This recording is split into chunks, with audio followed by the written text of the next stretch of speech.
Welcome everyone. My name is Anne Livingstone and I'm Chair of the Reference Group for the Community Care Smart Assistive Technology Collaborative Platform. I will be Chair and Moderator for today's forum for the Community Care Smart Assistive Technology Collaborative.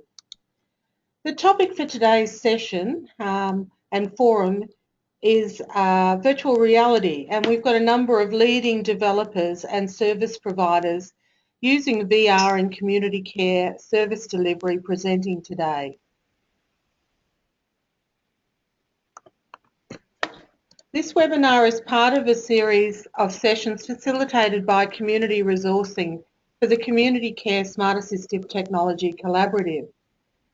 Community Resourcing uses our international expertise and networks to build community capacity through empowerment, knowledge transfer, skills enhancement, and particularly research and development projects. Community Resourcing has been funded by the Queensland Government to bring together an online platform for community care service providers who are interested in collaborating on issues and practices related to incorporating smart assistive technology in practice. Today's session, we're pleased to say, has been oversubscribed, indicating the value of such collaboration and information sharing. I'm also aware that there are a number of ITAC attendees on the platform today, and we're very proud that Community Resourcing was recently awarded the inaugural ITC Innovative Entrepreneurial of the Year Award at the National ITAC Conference late last year for this project. As mentioned in today's session, we will be hearing from a number of VR developers and service providers who are using virtual reality in service delivery. As attendees in this session, you are on mute, but we would love to hear your questions, and there will be an opportunity to ask questions of the three presenters after each presentation. You can do this by adding any of these questions to the question pane on the dashboard to the right of your screen, and I encourage you to post these early. We'll only be able to deal with a few questions during the session, but any questions that we do not have the opportunity to take in the session, there will be an opportunity on the platform to continue the forum online. Our first speaker we have today is Norman Wang from Opaque Multimedia. Norman's an award-winning 3D artist and the Director of Development at Opaque Media Group. At this group, he leads a number of research and development projects in areas of real-time rendering and virtual reality. Norman's last project, Earthlight, which you'll see in his presentation, is a VR tech demo which was released for the GDC 2005 conference.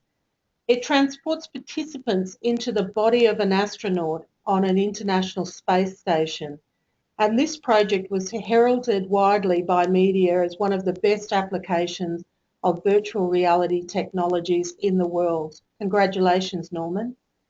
Outside of Opaque Media Group, Norman is a researcher in cognitive psychology with a focus on understanding how humans perceive the world through virtual media. It's my pleasure to welcome Norman to this morning's session. Welcome, Norman. Hello, Anne, and it's a pleasure to be here. So, I now have control over the slides. So the subject of my part in the webinar today is to talk about the technology, introduce to people what virtual reality is, and in the context of talking about the past, the present, and the future of virtual reality. First, a little bit about us at Opaque Media Group. So we are an innovation studio specializing in using technologies, particularly entertainment technology, to solve novel problems. We were responsible for creating the integration between Kinect, the Microsoft Kinect sensor, and the Unreal 4 engine.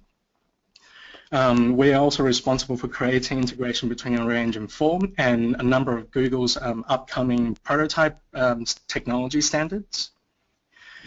We also have a role to play in creating what is called a real-time production pipeline that is currently being deployed and tested. And what we are also developing right now is a very strong focus on mixed reality. And we have the pleasure to say that we're the first studio in Australia to have had development experience on the Microsoft HoloLens, which I will introduce later in the later part of this presentation, sort of as I talk about the future of virtual reality. So to start with, an introduction and the past of virtual reality. And it's really about saying what virtual reality is. Now, typically, virtual reality is one of those things that's easier shown than described. But what people tend to be more familiar with are images like this. So this is a Time magazine cover of Palmer Luckey, the founder of Oculus. And for a lot of people, this is sort of virtual reality is this amorphous idea, but the core of it is actually quite simple. The core of it is about surrounding you and transporting you into a virtual world. The virtual world doesn't actually have to be entirely rendered or created virtually. It can be photographic, as some of the service provider later on will talk about. And this is what a virtual reality image typically looks like. It's usually, when we see them, they're typically done using this thing called stereoscopic rendering, where you present a slightly different image to your two eyes, using an approach similar to how 3D cinema creates a sensation of depth through the use of polarizing glasses. And although this kind of sleek, well-engineered VR headset, head-worn style of product is typically associated with this current generation of VR technologies, we've actually come a really long way from how it started. And the key is, if the mandate of virtual reality is to simply immerse the person in a reality that is not our own, then the beginning of virtual reality really owes itself to research like this back in the 70s and 80s, where you simply use projection to immerse the people in the virtual world. And this is actually an image from NASA's astronaut training program. And you can see how sort of jury-rigged these technologies can be, but the core of this part is actually people who work in virtual reality has existed for some 30, 40 years. And the core of the technology is really around the ability to simply transport people into a virtual world by overriding your senses. And we are at the cusp of this generation where everything is just so consumer ready. And when we reflect on the past history, we realize, well, the very first attempt at creating virtual reality started in 1965. And the entire thing resembles a periscope. It is actually called the ultimate display at the time. And then in the 1980s, we start to see the idea of virtual reality leaving laboratories. And NASA was talking about the ability to use virtual reality to do rover controls. Sega VR and Nintendo Virtual Boy were respectively the first foray into consumer VR space, and both failed miserably. But it wasn't until 2012 when we saw the Oculus Rift Kickstarter that we really embark on this current generation of consumer virtual reality. And where we are at the moment in terms of the VR hardware that we see around us today is really described in many senses and captured by the evolution of the Oculus Rift.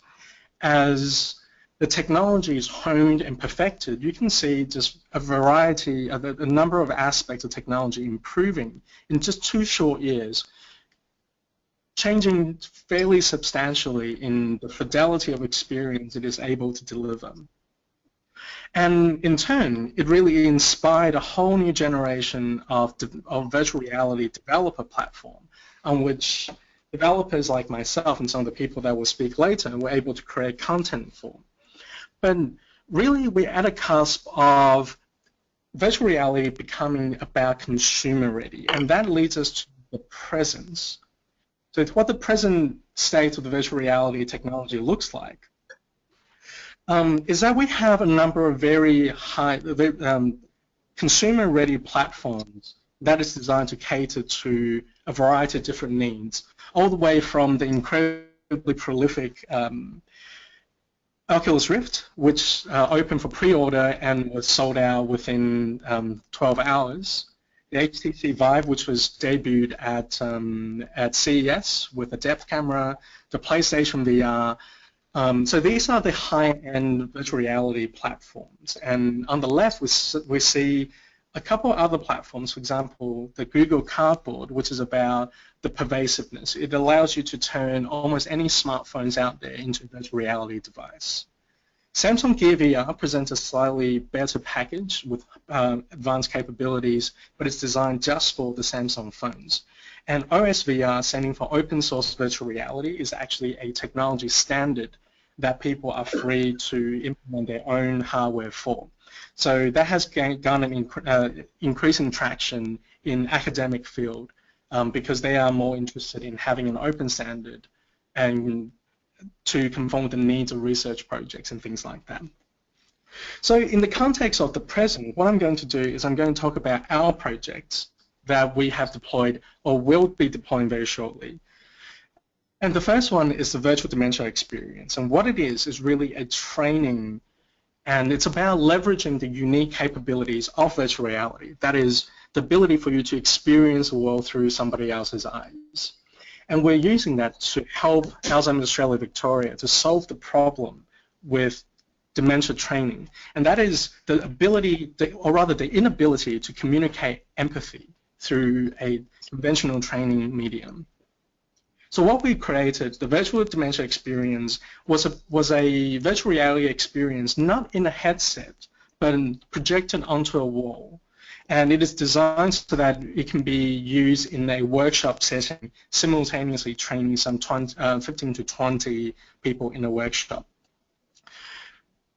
And what it does is that it uses a pair of projectors that blends two images into a large format that's 10 meters across and 2.5 meters tall. And we allow people to interact with the environment using just their arms in a very intuitive manner. And the core of the virtual dementia experience is the ability to, so we create a virtual replica of a typical domestic environment, and we can modulate parameters of that environment to simulate certain effects of dementia. And in observing the contrast between the world as experienced by people with normal perceptual capabilities and that of the same world as experienced by people with dementia, we communicate to people the idea that people with dementia may very well experience the world in ways that is fundamentally different from us. And that is a core outcome. And we also use that as a means of teaching people how to improve environment design. For example, we have a bathroom over here where just simply by introducing contrast into an environment, it makes the same space a lot safer and a lot more dementia friendly for people living with the condition. And beyond that, we're also able to use that for applications more related to outreach. For example, what we're showing here is based on the true story of someone mistaking a razor blade for toothbrush due to environmental clutters. So it is about telling these stories and making people feel as if they are there. And we also have a version of that is headed for the Oculus Rift. So one of the biggest problem that we're experiencing right now is that although the facility-based virtual dementia experience was very effective in training a large amount of people, it requires that people interstate and overseas to travel to the facility to have the training. So what we've done is that we are porting it across into a head-mounted display. This is Liam, our project lead, showing off the technology on SBS's Insights. And we receive a lot of very interesting support, especially we have the center support that recommended every state and territory create a facility similar to that of the Dementia Learning Center. And the highest recognition we received was from Microsoft. And earlier last year, we won the World Citizenship Competition, which is a very prestigious competition that is international. And it's about having people showcasing innovations that has the capability to make the world a better place. So we're very proud of the virtual dementia experience, and we'll be taking it back to Seattle, and we'll be looking at expanding its reach and capabilities with our partners Microsoft as well as Alzheimer's Australia. On the opposite end of the spectrum is a project called Earthlight. And whereas the virtual dementia experience is about showing people what it might be like to have dementia, Earthlight is about showing people what it might be like to be an astronaut. And the project is developed in collaboration with different parts of NASA, but principally the Jet Propulsion Laboratory, who spends a lot of time investigating the application of consumer technology for space exploration. And what we are set out to do is create an authentic experience of what it might be like to be an astronaut, as well as the journey of becoming an astronaut. So it is an immersive, high-fidelity experience that's designed to demonstrate to the world the very limits of what's achievable in virtual reality technology at the moment. And we have partnerships with a lot of different technology providers, including Intel, OSVR, Valve. So basically everybody who is a key player in the virtual reality technology space is involved in the project. And it borrows a lot of the similar lessons that we implemented in the virtual dementia experience, which is you as an astronaut actually interact with your environment entirely through a pair of virtual arms that maps to your movement. So moving on from there, we sort of start moving into the territory of where VR is headed for the future. And there's a couple of really interesting trends that I want to mention.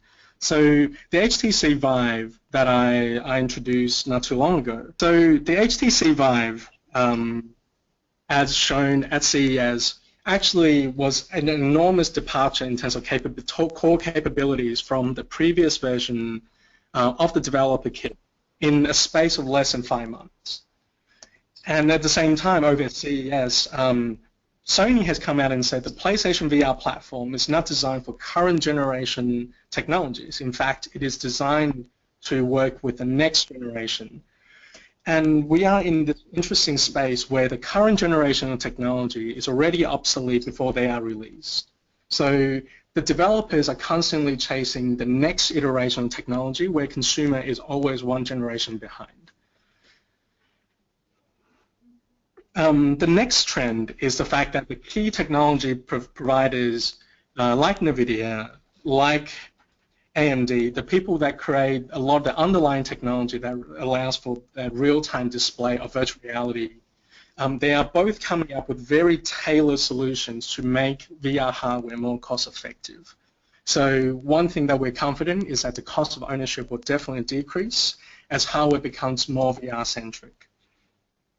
And the last part is really about another technology that came in very closely related to VR, but more from a space called mixed reality. So that is facilitated by technologies like the Microsoft HoloLens as depicted here, which has the ability to insert holograms into the world, and not just in a way that's in keeping with augmented reality, whether you simply render an image on top of the real one. It can actually insert a virtual object that exists seamlessly with the world. And there is a key competitor to HoloLens, which is Magic Leap. On the back of $600 million worth of Google funding, it has a promise to deliver a very comparable thing to that of Microsoft's HoloLens, but the hardware itself is very secretive, and there's not a whole lot of information about that.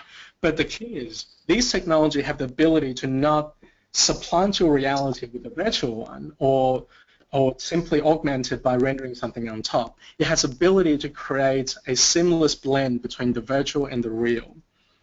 And this last observation is that we are seeing that mixed reality will blur the line between virtual and augmented reality such that in the near future they might completely supplant both the virtual and augmented reality in terms of what its capabilities are and in terms of what it's capable of delivering. And it's about the ability for people to connect and the ability for people to educate and train using mixed reality technology opens up to a lot of very interesting and very revolutionary application of the technology.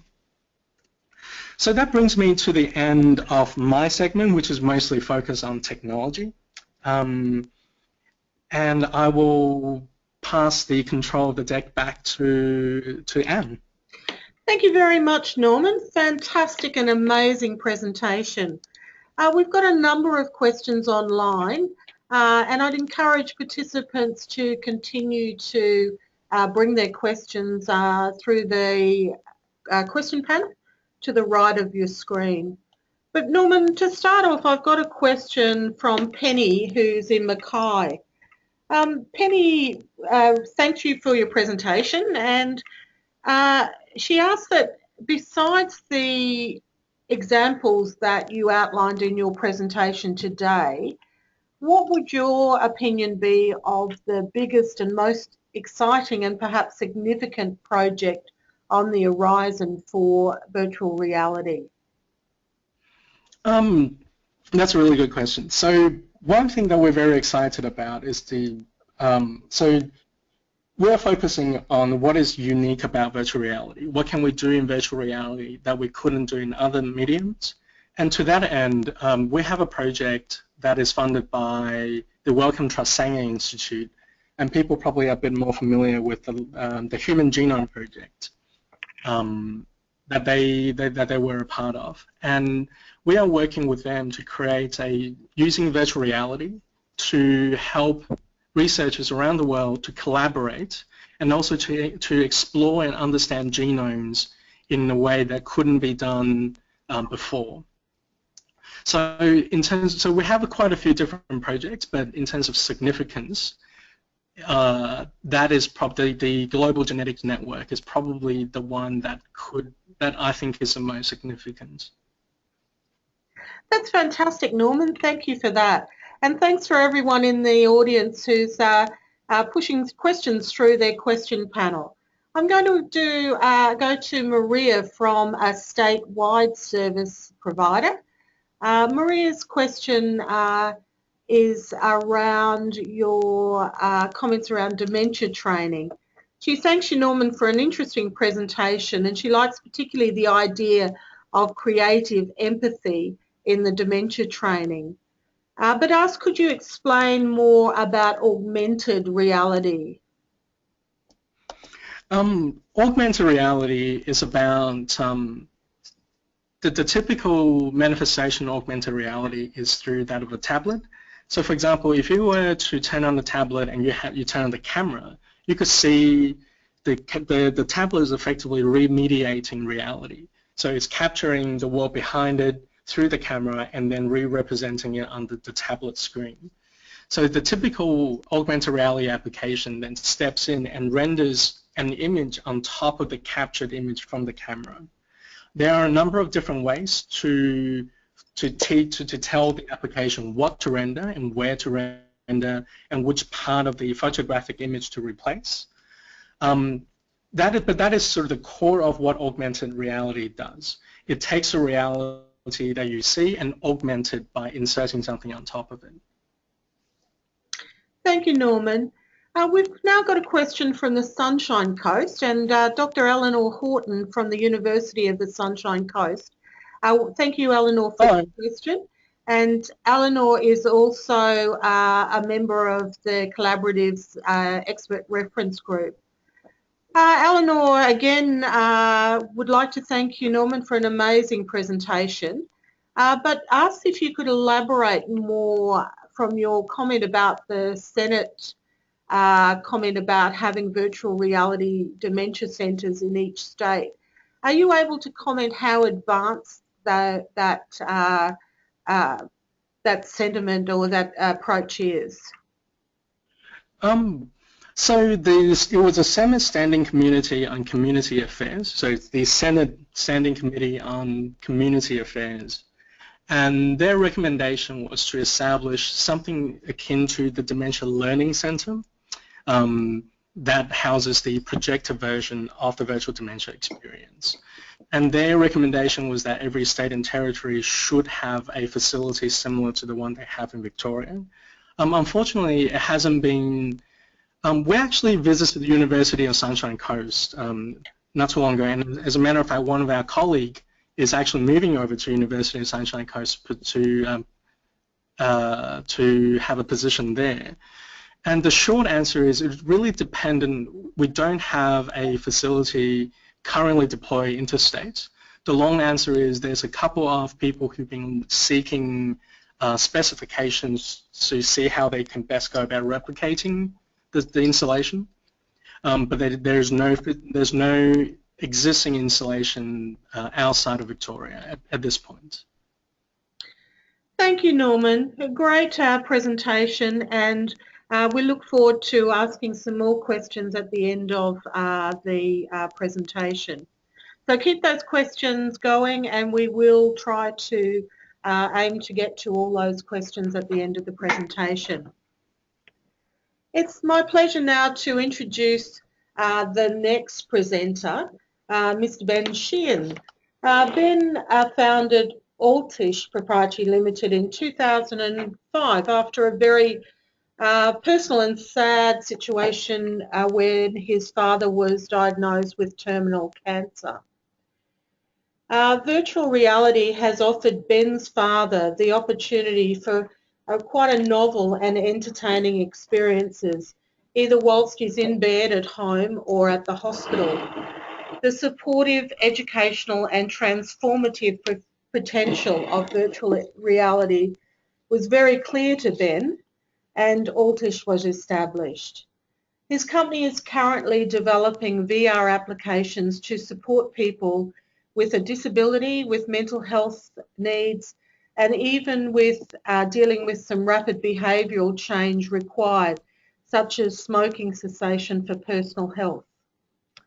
Ben has completed a Masters of Business Administration at the University of Queensland, where he very smartly earned the Dean's Honour Roll within the Business, Economics and Law faculty.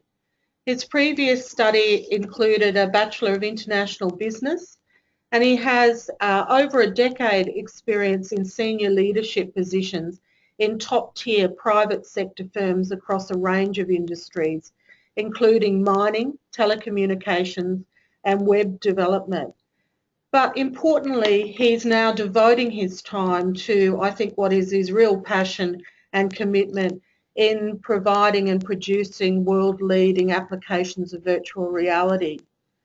Today you'll find Ben demonstrating virtual reality in boardrooms and also living rooms across the country and promoting this emerging technology. He strongly believes that virtual reality can provide significant reduction in the cost of support and a corresponding improvement in its availability, two significant and important factors in community care service delivery. I'd like to welcome Ben and thank him for presenting our second presentation today, Virtual Reality as a Smart Assistive Technology. Welcome, Ben. Thank you for the lovely introduction. Good morning, everyone. Ben Sheehan here, the Managing Director of Altish. As I'll come to explain, I've made a pretty dramatic career change recently because I believe that virtual reality right now is the equivalent of the internet in the early 90s, and it's going to have a tremendous impact on modern life.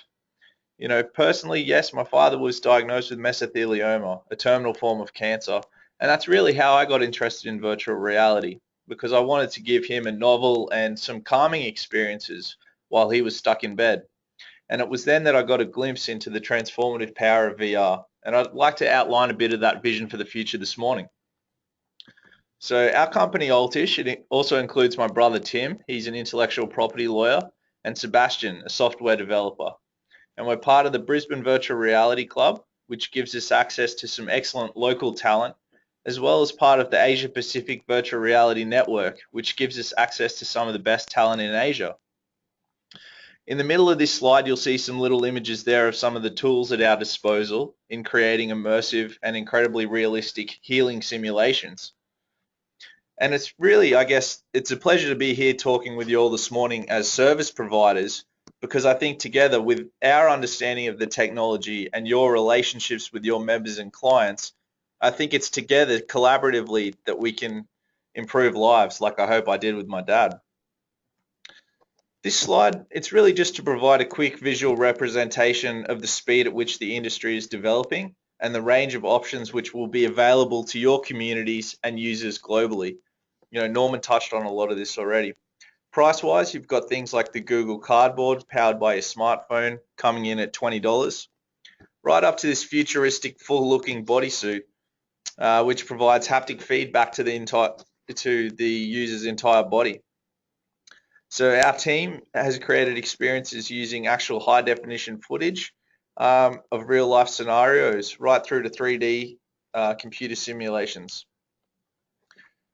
Now, I suppose the $64 million question is, does it work? Does virtual reality and healthcare go together? And I'm happy to say the answer is a resounding yes.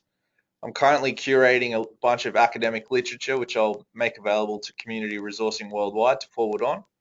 And these academic studies really show the efficacy of virtual reality in a range of health applications, from the treatment of post-traumatic stress disorder, assisting people with phobias, autism, even things like stroke rehabilitation.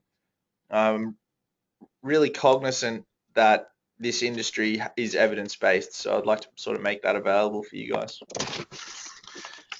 Now, if you don't mind, I'd just like to run you through a couple of quick examples of the types of the scenarios and the sorts of simulations that we want to produce for your members and clients in 2016 as service providers. So in this first example, we've got a young man with a spinal injury, and I've heard from Spinal Injuries Australia that unfortunately young men are over highly represented in people with spinal injuries because they engage in extreme sports. I guess it's one of the reasons. So perhaps this gentleman was a huge fan of surf and scuba. He's now confined to a wheelchair.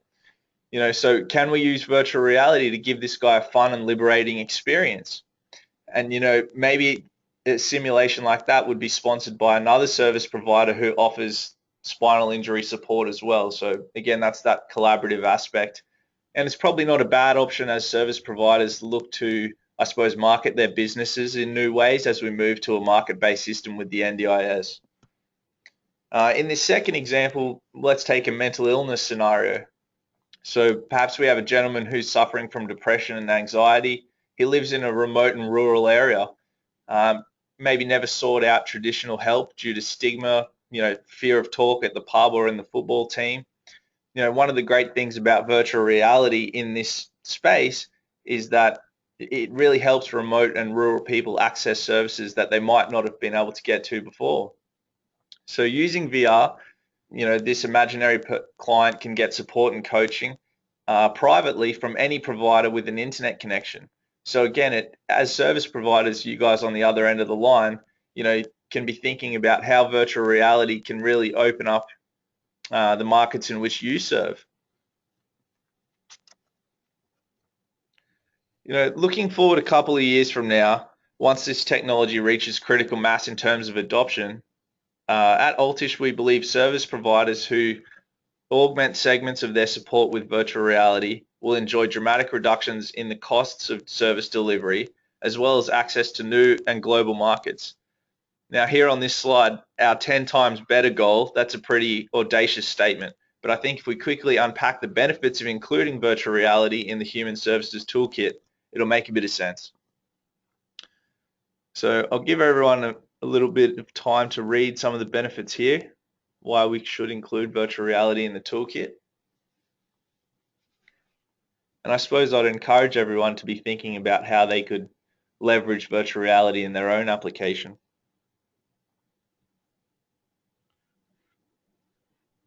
Now, using virtual reality allows the client and the provider to really, I suppose, sidestep elements of time and space to deliver the support that people want, how they want it, when and where they want it. And that's very important with paying customers. VR can even be used to promote your business. I think that's something that we should touch on and discuss as a group and a community, especially as you guys transition to commercial enterprises in that market-based NDIS system. And judging by the response that our business got at the NDIS conference in Brisbane late last year, I think that this is a space and a market that is very excited about virtual reality and is really looking forward to what it can deliver. Finally, I'd just like to make the point that the business that you guys all work in is the human services and community-based support, and that's always going to need the human flesh and bones of providers to accompany the very real human tears and emotions of the people that you support. Altish really want to emphasize that virtual reality is going to be an adjunct to what you already do, not a replacement. Your people will be helping clients select the right equipment and often guiding them through the simulations they experience in much the same way a psychotherapist, a shaman, a priest, or a professor guides others through their waking life. So in closing, I'd love to catch up with this group again at any time. I'm free to travel and provide demonstrations to groups. I've probably given 200 people their first VR experiences in the past month, and I really love doing that. I like watching people's faces light up when they try this stuff. It's very exciting for me and encouraging. For Altish in 2016, we're really going to be pushing forward with a number of our prototypes, but hopefully communicating with you guys again so that we can be testing these prototypes and receiving the feedback that we need to make sure that these simulations reach into the hearts, minds, and wallets of the markets of which you serve. Thank you for your time. Thank you, Ben. Fantastic presentation. Your commitment and passion for this area is very obvious. A number of questions have come through the question panel, and I'm going to move to one first from Alan from the Gold Coast. Alan's particularly passionate about the application, but making sure that the application is in his service is of quality and of standard. So he asked a number of questions around the credentialing or approval processes for virtual reality equipment, and not only the equipment, but when it's also being implemented in services. Do you want to detail, Ben, your thoughts about standards and quality around virtual reality applications? Yeah, absolutely. Alan, that's a fantastic question. Thank you very much. I think it's something that we really need to be aware of. We're talking about incredibly powerful tools here and people's minds, so we really need to be sensitive of that. But not only that, there's also pretty strict legislative guidelines around what is considered a medical device. And I suppose I like to use the analogy of vitamins and medicine. I think that in the initial stages right now, Altish and our company are probably more interested in pursuing the vitamins avenue. Otherwise, I think the time that it takes to go through the therapeutic goods administration sort of rigmarole and testing, whilst that's incredibly important, it could sort of slow us down a little bit. I hope that sort of makes sense a little bit. Thanks, Ben. That's great. I think as time goes on with VR, we'll see many more activities around quality and standards, and certainly we're going to talk about some of that in future collaborative projects and at the end of this presentation. I've also got another question from Graham, who I think is on the Sunshine Coast. Graham, sorry if I've got that wrong. Graham thanks you, Ben, for your presentation, and he loves some of the ideas, especially reaching out to rural and remote service provision, as his service covers a number of rural and remote areas. What sort of setup would you need to have to look in to make the VR a reality? I think the question is initially, Ben, yep. What is sort of some of the key kit that might be helpful for community care providers, and what, if you could elaborate on what sort of range of cost that might be helpful as well? Yeah, absolutely. Yeah, great question, Graham. I think part of innovation is starting early and placing a number of small bets. So I would really encourage people who are interested in doing this and touching rural and remote areas to start advancing those ideas now. And it's really I think it is accessible now. If your clients have a smartphone, as we touched on, the Google Cardboard for $20 could be a nice introductory experience to get them started. I think moving forward from that, rural and remote communities, as long as they have access to an internet connection at some point to download the latest simulations, I think that's great. I think moving forward in the future, you'll be patched in through the audio of their virtual reality simulation and sort of providing the same support that you would provide in a face-to-face environment, but just through virtual reality. Thanks, Ben. That's great. We're very cognizant of time on the line here. So we're going to do a swap over of presenters now. Thank you for everyone sending their messages through. We will certainly try to address them all at the end of the forum. We're now going to move to our third presenter for this morning's session. This is a very different presentation in that it is from a service provider who's actually doing it now. So I'd like to welcome our third presenter, Stewart Koplick. Stewart currently works in the field of education and disability and is managing the development and delivery of education and training courses for people with a disability at the Endeavou Foundation. Endeavou Foundation is an independent, not-for-profit organisation supporting more than 3,300 people with a disability in more than 230 locations in Queensland, New South Wales, Victoria and South Australia. Stewart has a varied professional career and is taught in public and private schools, as well as worked in child protection and lectured at universities in the field of education. Stewart's latest foray in the world of technology and education is in the research and development of virtual learning environments for Endeavour. In this, he's working closely with colleagues and research institutes, and he's attempting to make a real change in learning opportunities for people with a disability within a virtual space. Today's presentation is going to outline one of those opportunities, and I welcome Stewart to today's webinar. Lovely, thank you. Thank you, Anne. Welcome, ladies and gents. I wanted to, give a bit of a history in terms of education and the disability sector, and albeit brief history, and then focus on some of the work that Endeavou Foundation's been doing with a number of organisations or research institutes within Queensland, and looking at kind of where we're heading with that, and focusing on a particular service. I noticed, as mentioned before, a gentleman from the Gold Coast was online, and certainly we're starting services down there this year, in fact, at the end of January, and that particular service is one area that we want to focus on in terms of making it a smart type of service, so use of smart technologies, and certainly hopefully the use of virtual reality. But looking and thinking a little bit about how technology has been used in schools, and certainly within the number of years teaching within both the public and private sector, and certainly talking to colleagues and observations, we know that we've gone from traditionally your chalk and talk right through to now where schools are embracing the use of smart boards or interactive whiteboards,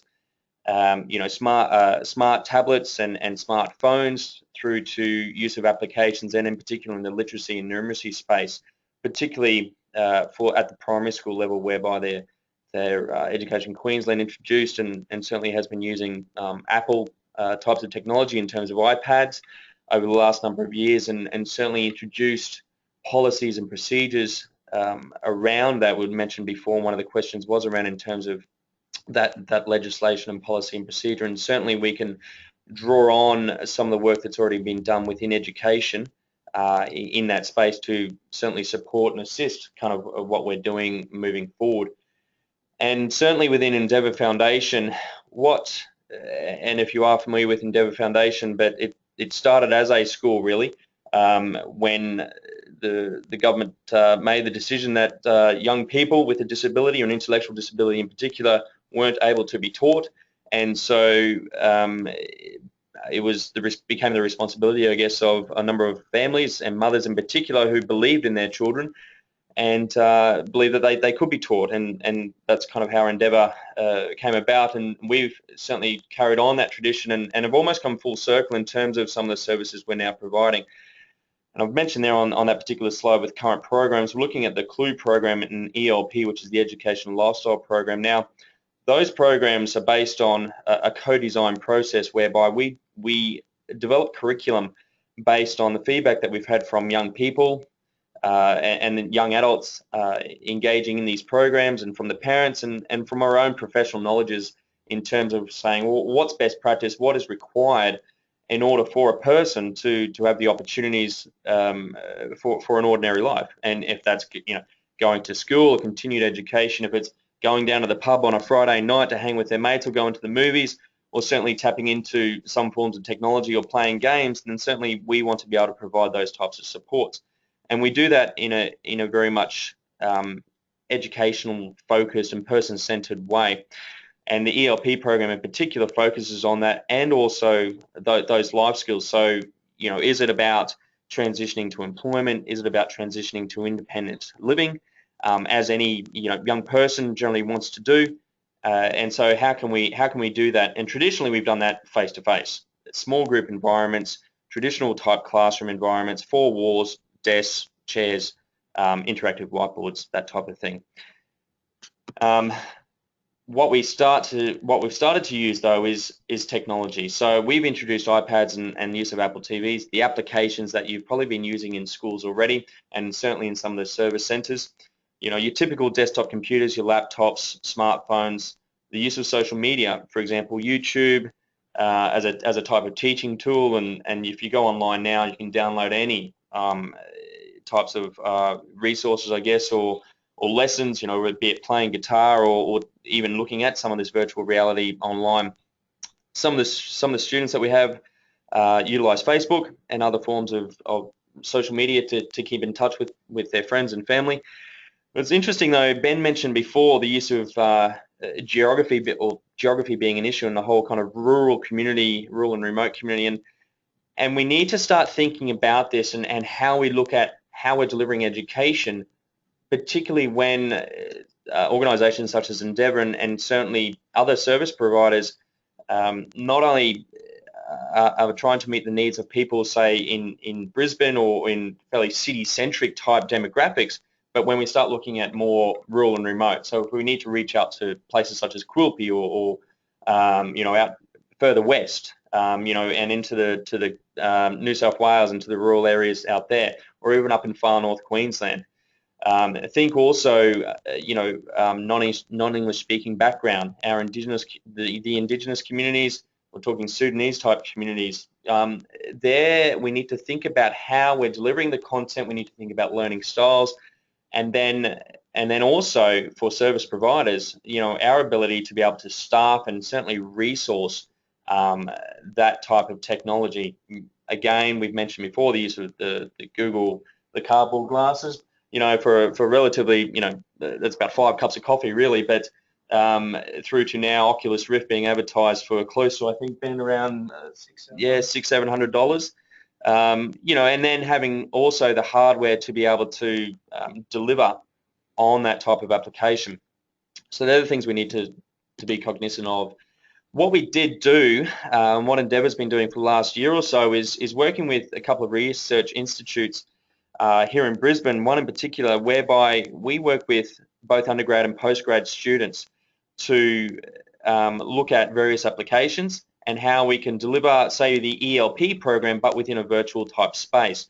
And what we created initially is a prototype virtual learning environment using a train type of scenario. Now, when I go back to the office today, I'm hoping, it's unfortunate that I'm not a day later with this presentation, because I could have actually had a demo of this train scenario. I'm hoping it's back on my email when I get back. But essentially, we took what was a very real situation. We had a young gentleman who would catch the local train here in Brisbane, and a very observable situation whereby he'd get onto the train and I don't mean any disregard here to any of our female listeners, but he would look for the best looking girl on the train and go and sit down next to her and literally try and chat her up. Now, you know, being probably a full-blooded male, it's probably not too much of an issue. However, to be able to try and teach those social nuances within a safe environment, working with people with disabilities, the question was, well, how can we do that? And so virtual reality provides us with that facility to be able to do this. And so what we've tasked both the Research Institute, and we've engaged a couple of external consultants as well, or developers, to try and recreate a train scenario. And so a couple pictures there, very much in their prototype stage, but we've tried to look at, on the right there, you can perhaps see the eye and almost like has you know, the Brisbane type cityscape.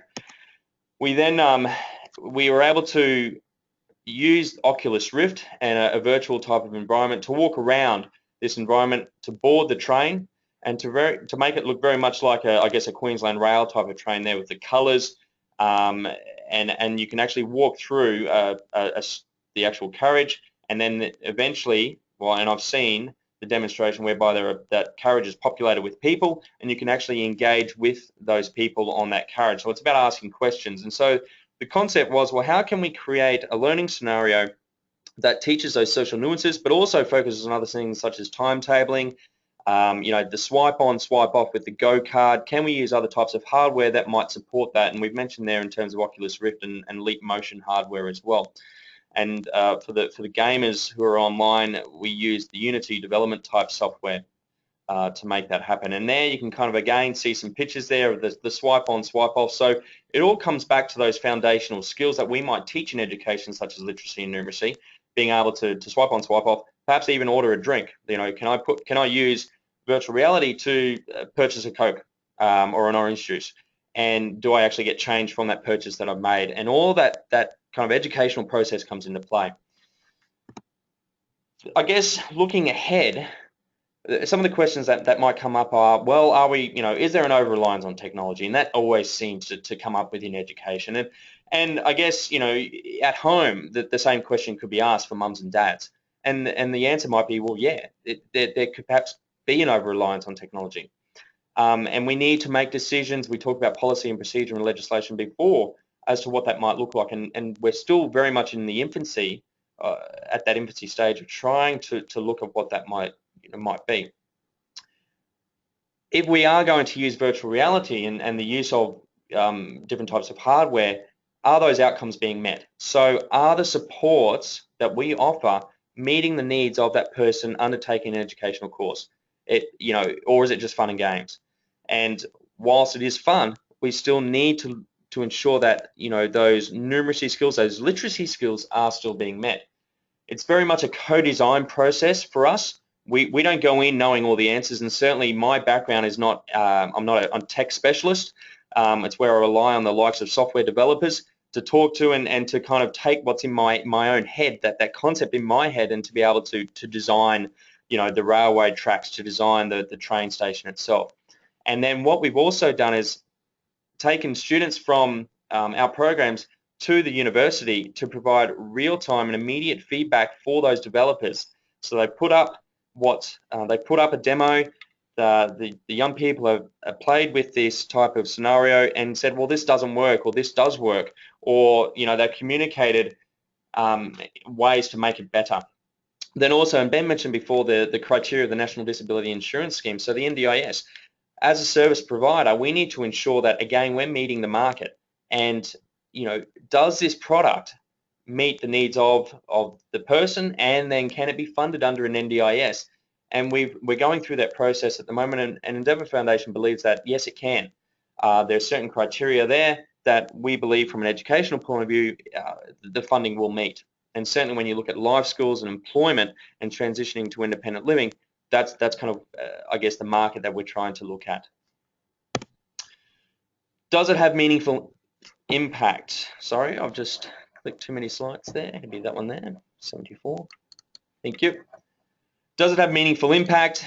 Does it meet the employment, social, and community engagement? Does it focus on identity? And we certainly know with the research behind virtual reality that there's been a focus on types of identity and who I am as a person. There's been research conducted whereby we've had people in wheelchairs, and they've used Second Life, for example, and for the first time they've been able to walk around or to fly in some instances, and that's where virtual reality can take this type of identity. I've mentioned here scenario building, and I've got the question there, a cup of coffee. And so, for example, not only do we have train scenarios, but the whole concept of virtual reality can take it to any place it wants to go. So, for example, people with autism, it could be a different type of disability, but focusing on some of those areas and what is required in order to engage in those social situations. So it could be going down to the local cafe. How do we engage in conversations? Can we do that via virtual reality or via an Oculus headset and create a safe scenario? Can it be repeated and then transferred to the local cafe? And it's about other sector engagement. Again, if we think about health, if we think about aging, it's about engaging also with local businesses. Again, going back to the cup of coffee, the local coffee club or the local cafe might want to start to look at this and offer that as part of those learnings. It's about partnerships, and certainly, we're here today to talk and to focus on that as well. We mentioned briefly the city versus country type of aspect as well. The cost and continued need for research and development is probably something that is one of the challenges for not-for-profit organisations, and certainly it's one of the questions that might be asked later on as to how we're looking at that. So I guess that's just a few points that I wanted to raise, and certainly to touch on a couple of those scenarios that we're now looking at and where we're trying to head, certainly going into 2016 and with new services coming on board. Thanks, Anne. Terrific presentation, Stewart. Thank you. It's great to hear the practical application. We've got one question in already, Stewart from Russell from Far North Queensland, and he's asking, what do you feel is the greatest challenge in implementing virtual reality in large organisations? And do you have any clues particularly about senior management and getting them on board? Thanks, Russell.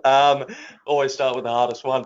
Look, one of the points that I actually put down on my paper was buy-in, and certainly in terms of senior management and across not just senior management, but I think across the sector as a whole. It's interesting, having listened to the first two presentations, coming very much from particularly Norman's from a quite a tech type of perspective, and now coming from, say, a disability not-for-profit perspective. It's trying to solicit initially the idea of virtual reality and trying to make real, what that actually is. And that would be one of the tricks for us. It's about, I've had numerous conversations, both with senior management and also corporate partnerships who exist within Endeavou, to try and simply let them know and to show them really what it is, what we're talking about. And as I said, I want to go back to the office today, and I'm hoping there's a demo there, because what I'm going to do is basically show and demonstrate the potential of this type of technology. And I think it's then, once they see it, and Norman mentioned this before, it's really quite practical. Once they see it, can touch it, can actually be engaged in it, that is when that buy-in, I think, will occur. It's easy for us to talk about it and to provide all the lingo around Oculus Rift and Samsung Gear and VR and those types of things, and that's exciting for me because I'm interested in that. But when you get people who it isn't necessarily their forte, I think we have to demonstrate and actually get them involved and actually put the Rift on, on their head and let them feel it. Thanks, Stewart. Just about time for one comment from Maria. She's thanking you for your presentation. It's always exciting to think about all the benefits community could have from having access to education. But even more exciting is when you're looking at new ways of presenting education, and particularly the use of technology. So well done, Endeavou, for being an early adopter and adapter to VR in their service provision. We're very conscious of time and very conscious that there's a number of questions that we were not able to get to today. All our presenters have made a commitment to further collaborate on this issue on the Community Care Smart Assistive Technology Collaborative Platform, and we'll be advising shortly of new ways to do that. I'd like to formally, though, thank each of the presenters, Norman, Ben and Stewart, for their time this morning, and their expertise and passion for what is a really interesting new emerging area. So thank you, gentlemen. Thank you. I'd also like you to check out our upcoming events. The next couple of months are going to be big for our collaborative, and we've listed a number of activities that are currently on the planning board. So our first one will be on the 22nd of this month, a webinar on minimum requirements and expectations. And this has particularly come about from some questions and some queries and some comments from providers about making choices around software and making choices around developers, and what might be some of the minimum expectations that service providers might be able to consider. Our next is a face-to-face seminar looking at the application of wearable devices in community care services. That will be held at Novotel at the Brisbane Airport, and we'd encourage people to register for that. We've got a crowd of international presenters that I think people will find new and refreshing as well. Our second seminar is looking at the important issue, as we talked in Ben's presentation, of standards and quality, and particularly its application on new emerging technologies and those in the field of smart assistive technologies. Again, we're going to bring together an international group talking on this issue and raising some of the new developments in the area of quality and credentialing. Our next face-to-face seminar is then going to be later in February, looking at assessment and case management. We're also looking at some regional activities, one at Townsville and one in Rockhampton in late February. So I'd encourage you to look out for the information on our website and register for those events. We're very keen to get your feedback and evaluation on today's webinar and all the events that we hold as part of the Community Care Smart Assistive Technology Collaborative Platform. So please we'll send you a formal evaluation, but any early comments would be welcome. Thanks again for your participation this morning's session, and we look forward to welcoming you to other activities. Good morning.